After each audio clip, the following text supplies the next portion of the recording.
bom? Deixa eu ver se eu consigo ouvir minha pastora de música.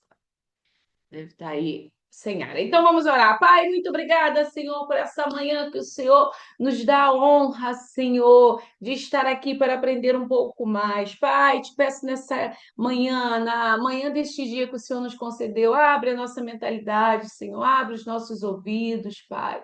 Freia na nossa língua, Senhor, os questionamentos, Senhor, nos ensina a ficar quietinha para aprender mais de Ti.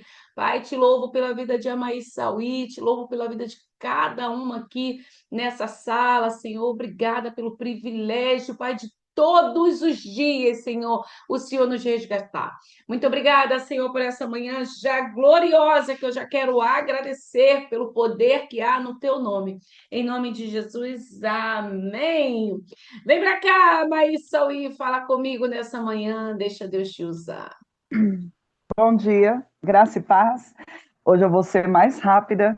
Pretendo terminar esse estudo, porque eu estou fazendo a minha parte e o Espírito Santo vai fazer a dele em cada um de vocês, né? Como tem feito em mim ainda. Eu quero fazer um adendo, que o título desse estudo era Examine-se. Olhe para a sua história. Até ontem, quando eu vi Zita no transbordo dela, eu falei, Senhor, o Senhor vem confirmar que não era um título à toa. Realmente era algo que o Senhor queria, que a gente examine a nós, para que Ele possa fazer a cura dentro de nós, né? E um outro adendo que eu vou fazer é uma frase que eu falei, que é, o- é, o- é que o cemitério está cheio de valente e os covardes estão vivos, e não os corajosos.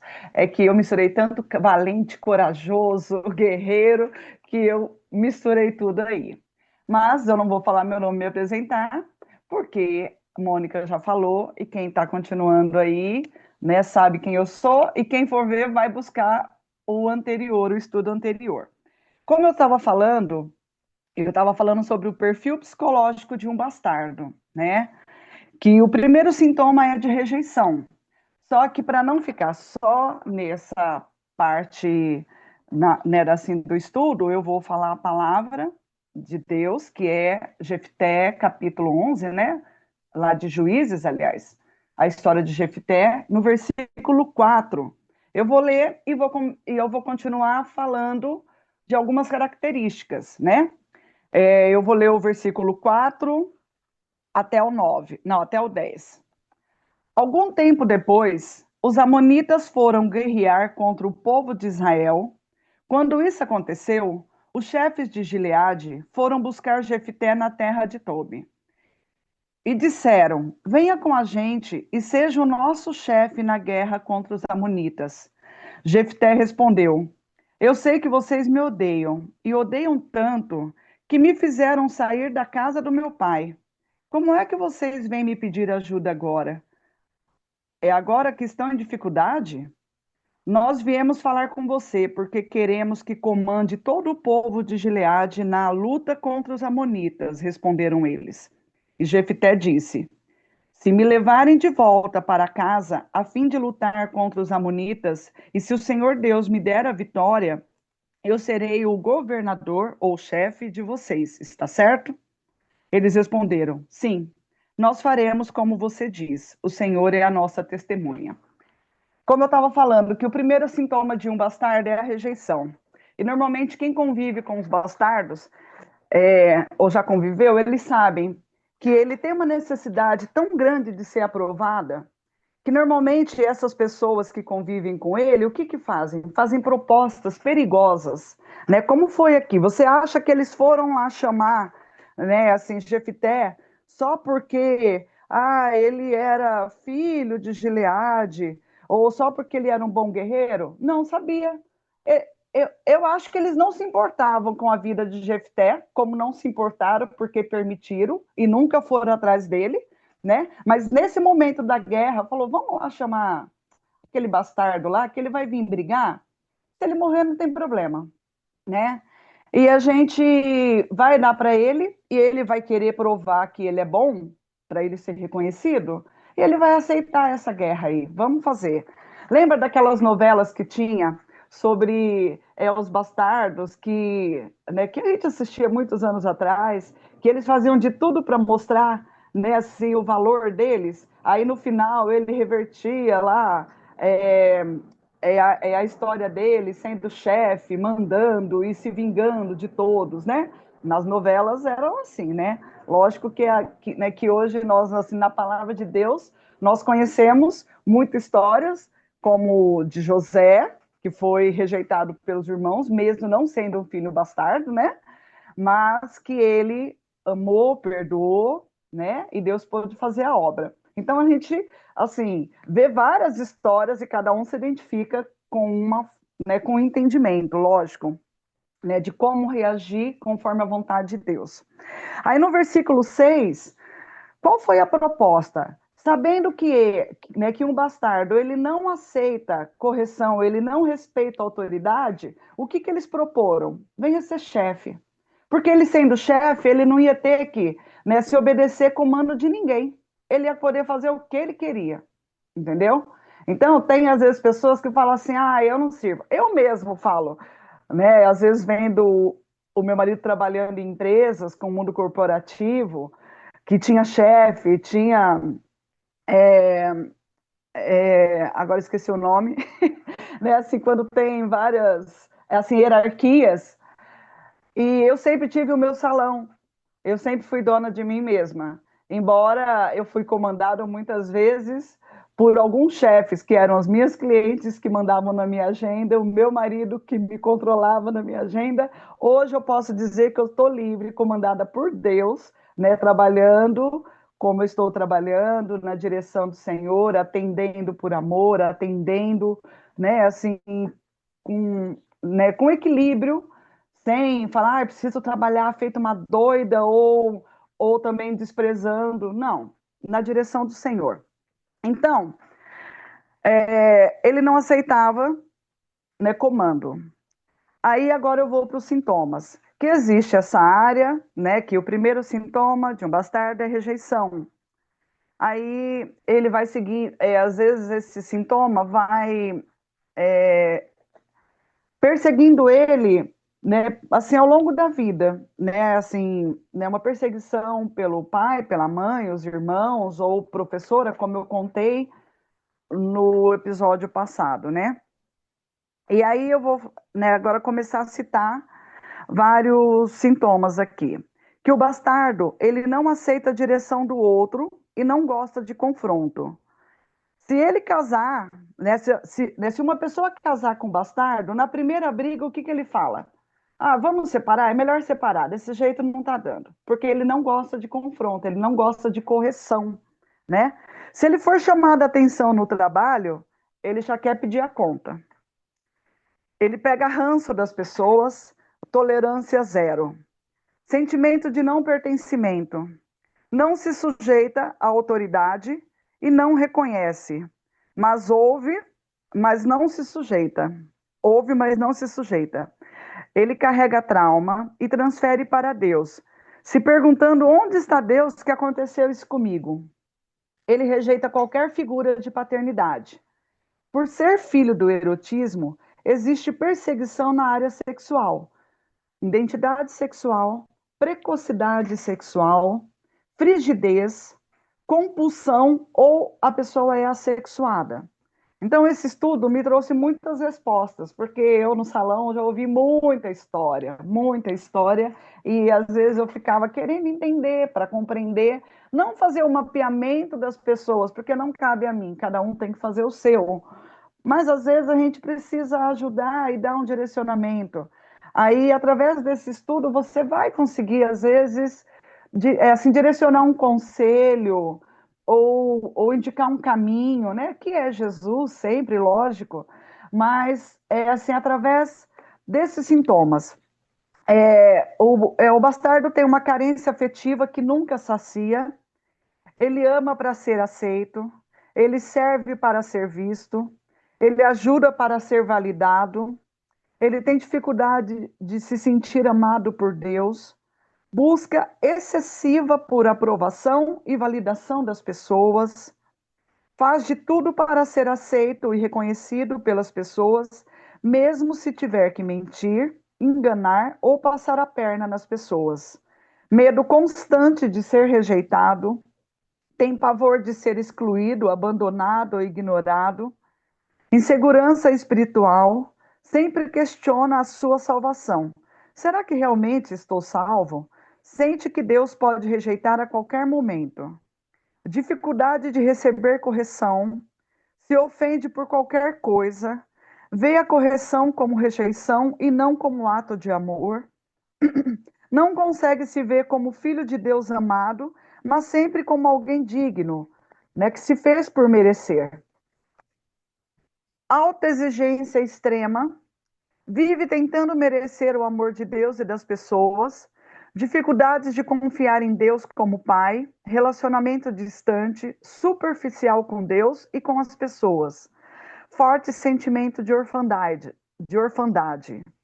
Vive como se estivesse sozinho no mundo, sem um Pai celestial que cuida dele. E ele tem dificuldade de se sentir parte da igreja. Pensamento em viver sozinho, morar sozinho, sair de casa. Tem isolamento social. Não querem companhia, não gostam de visitar ou, ou que sejam visitados. Não quer filho por perto nem parente. Né? Tem comparação constante. Acha que os outros são mais abençoados que ele. Ele tem um coração endurecido para o amor de Deus. Não consegue receber ou sentir o amor de Deus. Ele tem dificuldade de conexão com Deus, de se socializar com pessoas, resistência inexplicável na vida espiritual. O bastardo pode ser amado por muitas pessoas, pelos pais, marido, esposa, filhos, mas o amor não penetra. Ele é insensível a esse tipo de sentimento. Ele abandona pai, mãe, avós, tios, irmãos, vai embora para o mundo e nunca mais quer ver ninguém. Se ele se divorciar, ele nem olha para trás. Sabe por quê? Não é porque o bastardo tem coração endurecido, mentalidade de servo e não de filho. Quando ele vai para a igreja, ele fala que é servo e não fala que é filho.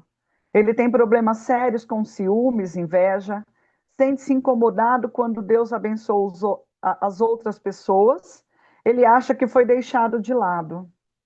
Falta de descanso e paz em Deus. Vive ansioso, preocupado. Sente que precisa lutar para seu lugar diante de Deus.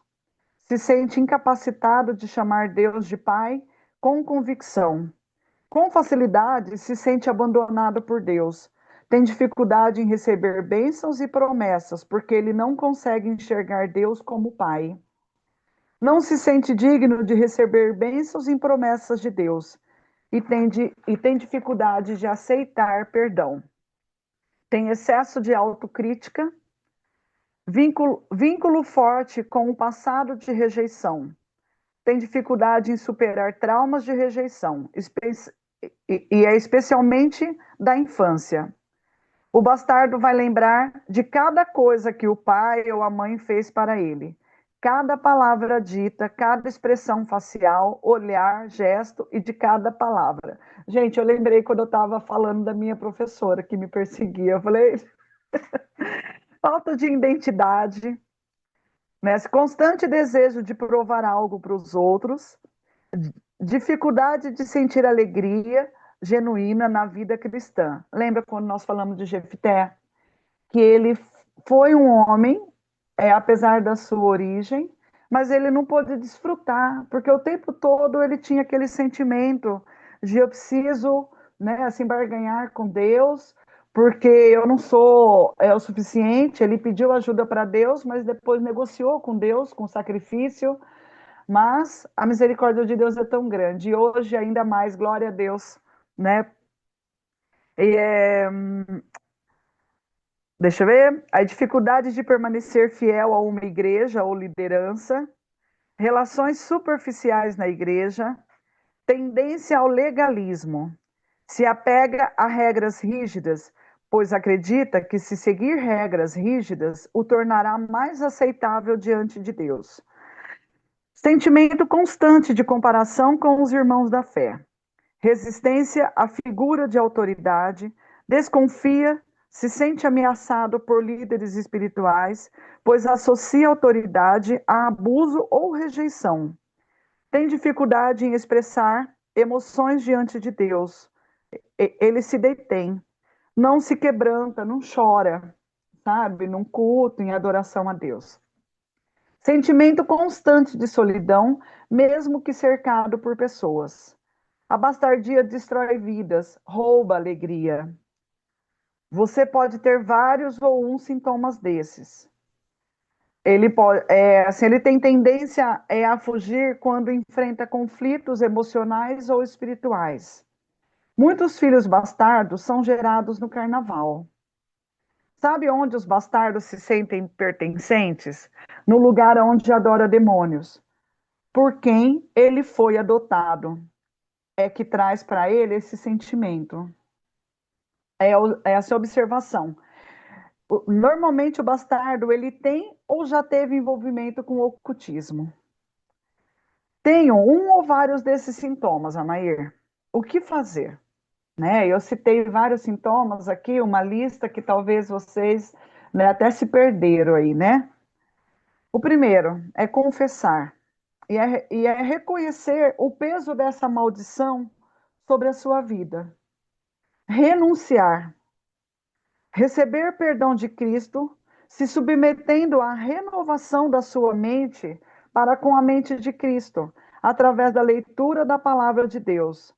Ontem ouvi Zita falando como ela mudou, de tantos sentimentos que ela tinha. Eu também hoje me vejo, muitas vezes, com, né, assim, com sintomas que Deus assim, curou sem eu ter pedido a Ele. Porque a própria palavra de Deus veio e mudou o nosso ser. Ah, então, Amair, por que você está falando tudo isso para a gente ficar pontuando cada um desses sintomas, desse pecado? Porque Deus ele quer nos trazer cura e libertação, e ele quer que nós sejamos curados para que a gente possa curar outras pessoas. Quando a gente identifica esses sintomas na gente, a gente pode ajudar outras pessoas que não têm conhecimento, não têm clareza do que está acontecendo na vida espiritual, na vida emocional dela. Então, através desse entendimento, desse estudo, não é para você ficar preso nisso aqui e falar: meu Deus, eu me encontrei em todos os sintomas, e agora? Eu estou tanto tempo na igreja. Não, não é para ser peso, é para ser simplesmente, assim, ter a consciência de que Deus está reformando as áreas da nossa vida. Como eu sempre digo, Deus ele sempre vai limpar, ele sempre, né, ele sempre vem tratando. Se nós, né, tivermos a consciência de que nós somos hoje o tabernáculo do Senhor, aonde o Senhor ele veio para habitar dentro de nós, e ele veio assim, esculpindo aquele tabernáculo, tratando daquela madeira de acácia dura, né, de ser moldada, e que depois ela foi revestida de ouro. A gente vai ver que nós estamos num processo, e que realmente só vai acabar quando o Senhor voltar, né? E vamos lá. É, a se reconhecer, a nossa mente ser renovada e nós sermos misericordiosos e compreensivos com a nossa situação e com o que aconteceu, né? Liberar perdão aos pais, os pais peçam perdão aos filhos, acertar a vida casando legalmente. E olha, Clifton, foi aí um testemunho lindo. Ele foi direcionado, ele e Nazaré, a legalizar o casamento deles. Quem não tem, não tem condições, tem aí, né? Assim, Deus dá condições. Se você falar, tá difícil, Deus vai dar condições. Se você precisar de um atestado de pobreza e realmente comprovar isso, né? Olha, você pode legalizar o seu casamento, porque Deus, ele é com aqueles que querem obedecer. Deus vai abrir caminho, Deus vai mostrar, principalmente indicando, depois direcionando e abrindo caminho, dando condições para quem quer obedecer. Deus faz, Deus dá um jeito, né? Ore trazendo esse filho para dentro da aliança do casamento. E sempre, ok, estou liberta, eu, Amair, como eu comentei com a minha filha, e eu mandei o estudo para ela, Aí ela falou: Nossa, mãe, muito isso. Não esquece de falar que o bastardo tem dificuldade em pedir ajuda, porque a minha filha mais velha, justamente, é um dos sintomas que ela, né, até ela listou aqui, que é a autocrítica, aquele sentimento de ser muito perfeita, e ela tem muita dificuldade em pedir ajuda. E ainda, para colaborar, ela e o esposo dela foram filhos gerados fora do casamento, né? Então, assim, a mãe do meu genro não tem essa consciência, mas a gente orou, a gente tem sempre orado. E é o que eu falei, quando você reconhecer, né, se você se deparar, né, com um desses sintomas, eu estou passando por uma necessidade, eu não vou pedir ajuda porque eu vou dar conta sozinho e eu vou mostrar que eu sou capaz. Não, se submeta à correção, se submeta a ser humilde e fala: Senhor, me ajuda. Olha, eu estou precisando de ajuda. Eu sei que muitas vezes eu tive situações aqui de necessidade de pedir oração para vocês, mas eu falo: não, Senhor, o Senhor vai falar comigo. Ok, eu tive um aprendizado de que o Senhor sabe, e muitas vezes eu fiquei quieta para que Deus usasse a boca de vocês para trazer resposta de que Deus ele estava sabendo da minha necessidade. Mas até que ponto era isso que eu queria essa comprovação de que Deus estava sondando o meu coração, ou eu não queria pedir ajuda, né? Então, cada vez que eu leio esse estudo, eu me deparo com essas raízes aqui que eu entrego para Deus. Eu acho lindo quando a gente expõe as nossas raízes, a nossa história diante de Deus, e Ele vem limpando, Ele vem tratando, Ele vem cortando aquelas raízes secas. Normalmente, quando a gente, né, eu ia plantar algo assim, eu sempre, né, se pegava as raízes, enrolava, né, na planta para poder replantar. Hoje eu tenho aprendido que aquelas raízes secas você corta e deixa só as boas, né? Então, assim, o Senhor, ele faz isso. Ele vem tratar das nossas raízes, ele vem cortar muitas coisas, ele já cortou e vem nos trazer consciência de que ele já cortou e que não existe mais aquele mal, não existe mais aquela maldição, né? Mas ele mostra para que a gente tenha consciência. Sabe para quê? Porque o Senhor, ele quer nos permitir uma vida em abundância, uma plenitude na presença dele, para que a gente possa é, né, viver intensamente e saber: isso aqui está curado, isso aqui foi refeito, né? Então, ele quer que a gente, né, assim, reflita a glória dele, né? Assim, através das nossas vidas, da nossa história, né?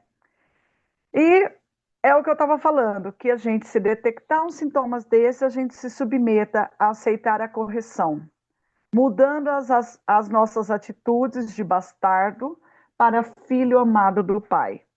Né? Aí Jefté, ele foi muito bem sucedido, né? O Senhor era com ele, mas ele não desfrutou dessa plenitude, como eu falei, né? Porque ele achou que tinha que fazer um sacrifício, mas ele esqueceu que o Deus dele não permitia sacrifícios humanos. Então ele não tinha esse discernimento. E nós precisamos ter esse discernimento, o discernimento da parte do Senhor, em tudo que a gente for fazer, com as nossas vidas, né, com a vida do próximo, que a gente tenha esse discernimento para não julgar, ou para poder saber acolher, né? E eu sei que, para finalizar, né, eu até poderia fazer uma oração, mas eu sei que cada um de vocês vai pensar, vai fazer essa oração no seu íntimo, né? E se tiver alguém aí que queira fazer uma oração no final sobre isso, fiquem à vontade. Mas hoje, o engravidar antes de casar, ou ter relação íntimo antes de firmar um relacionamento, né, assim, um relacionamento diante de Deus, documentado, correto, né, virou algo muito banal, né? Mas isso traz consequências, né, onde destrói emocionalmente pessoas que estão na igreja, mas você vê que a vida dela não flui como deveria fluir, né? E, infelizmente, hoje nós vemos que tem outros pecados vindo à tona, e eu só vou deixar um gancho, não que eu vá, né, falar sobre isso, porque eu não tenho experiência, nisso, tenho pouca, assim, mínima, mas não de fato, né? Essa experiência de bastardo eu trouxe porque eu vivi isso. Mas algo que está se tornando muito banal e muitas pessoas não têm consciência é sobre o aborto, né? Isso é derramamento de sangue e traz sérias consequências de vidas que não prosperam, porque no mundo espiritual existe um pecado, existe um crime.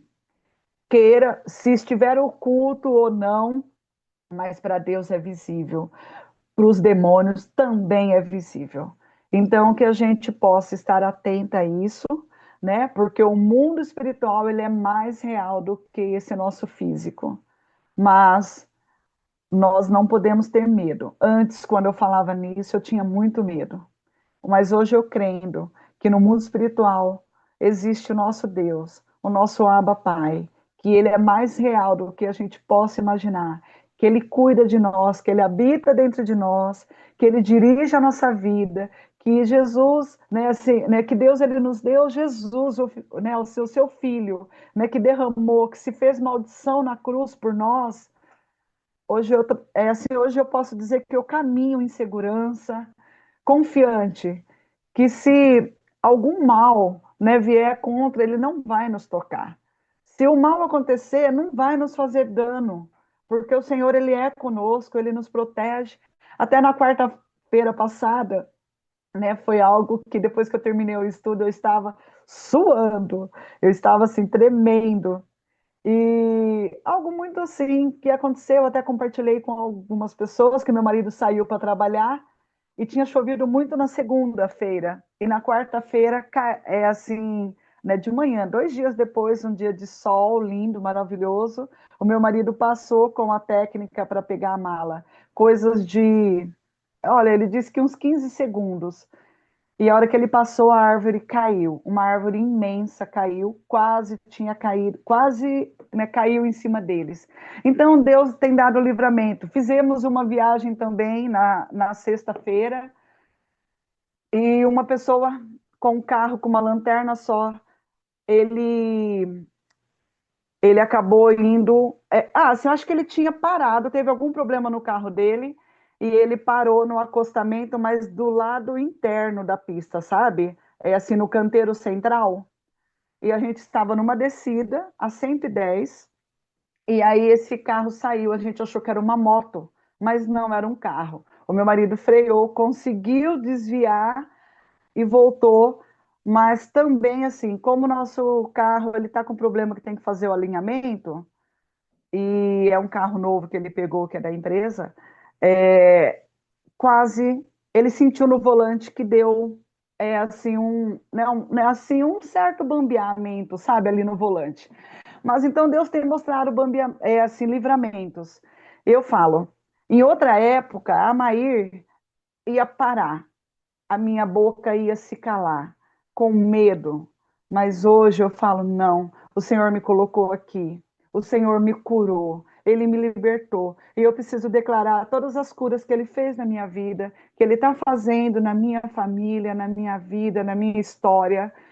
E, e saber que o Senhor Ele é comigo. E que se Ele é comigo, eu não tenho que temer mal algum, porque o Senhor disse: se Deus é comigo, quem será, né? Se Deus é com nós, quem será contra nós? Então, eu sigo na obediência, na graça e no amor de Cristo sobre a minha vida e sobre a minha família e sobre tudo que eu toco e sobre tudo que eu faço. Eu quero agradecer por essa oportunidade desse estudo, que eu relutei muito para trazer, mas eu agradeço muito a Deus e agradeço a essa sala, a Mônica, que me dá essa oportunidade de estar abrindo essa câmera e falando um pouco disso. Obrigada, que Deus abençoe a todos. Em nome de Jesus. Amém? Amém, amém. Obrigada, Maí, obrigada, viu? Por estudar e por vir transbordar aqui algo que o Senhor tem feito na sua vida. O Senhor cuida, né, gente? Eu não sei se a sala está lembrada que quinta-feira passada, na oração, na hora da Lili, né, tá orando, a internet da Maí caiu. E a Lili levantou o nome de Amaí, falou: Ah, eu não conheço, eu não tenho contato, mas eu estou com o nome da Amaí na cabeça. E ela começou a orar e interceder pela vida da Amaí. E logo em seguida eu liguei para a Amaí, contei, porque eu sabia que ela não estava na sala. Foi no momento que a internet dela caiu. Então, o nosso Deus, ele cuida e ele está cuidando de cada um de nós. Por muitas vezes, a gente vê esses sintomas aqui e acha, é da personalidade, é do temperamento, isso não tem como mudar. Mas quando a gente vai tendo clareza mais do que o Senhor quer nos ensinar, a gente fala, não, isso aqui tem como mudar sim. Isso aqui não tem nada a ver com temperamento, isso aqui tem como mudar. São raízes lá atrás, como a Maí falou, né? A gente confessa, a gente renuncia, a gente deixa e alcança misericórdia do Senhor. Deus é bom. Obrigada, Maí. Trazendo aqui um recado aqui muito rápido antes da gente orar. Nós vamos estar entrando no livro de Esdra. Glória a Deus por essa oportunidade de estar estudando junto com vocês aí esse livro. Todo livro, gente, quando a gente vai estudar, ele é orado, ele é pesquisado. A gente aguarda o Senhor falar. Quando eu fico falando na sala, para onde iremos, tal, não sei o que, eu só estou aguardando confirmação do Senhor, mas já está sendo orado antes, tá bom? E outra coisa, sábado é o primeiro sábado do mês e nós temos o que aqui? Sentar à mesa, repartir do pão, é dia de ceia e eu convido você para estar aqui nesse momento. Quero pedir para a Cintia estar orando aqui pela vida de cada um de nós, né? Você que tem sintoma, alguém na sua casa que você identificou, que você possa estar orando para o Senhor, possa trazer livramento, e estar orando pelo Roberto, irmão da Rosana, né? Que se Deus quiser e assim permitir, faz a cirurgia hoje e vamos estar orando porque o Senhor é que cuida de nós. Vem para cá, Tanuri. Se cair, você volta a orar no grupo, viu? Amém, glória a Deus. Pai, nós te adoramos pelo transbordar dessa sabedoria do alto que acessou os nossos corações e mentes nessa manhã, Pai. O Senhor é o Deus que traz luz aonde há escuridão, ilumina as nossas mentes para a compreensão daquilo que precisa ser tratado, curado, liberto para a glória do nome do Senhor. Obrigada, Pai, porque o verdadeiro amor lança fora todo medo. E, Pai, obrigado porque o Senhor está nos capacitando a ter discernimento, a entender que muitas pessoas estão presas, Pai, nesses sentimentos de orfandade, meu Deus, nesses sentimentos de serem bastardos e não conseguem entender o amor do Abba. Pai, nós queremos ser canal da tua cura, Pai, dentro das nossas casas, no meio dos nossos relacionamentos, no corpo de Cristo, porque quantos filhos, Pai, que ainda se sentem apenas servos, não reconhecem a paternidade do Senhor, Pai, e sofrem por isso, Pai. E muitas vezes, por não entendermos, Pai, nos irritamos com esses sintomas que eles manifestam, Pai. Às vezes nos falta paciência, nos perdoe por isso, Pai. Nos ensina a ser mais amorosos, acolhedores, Pai, para que a gente possa levar a cura do Senhor a esses corações, Pai. Que o Senhor também traga a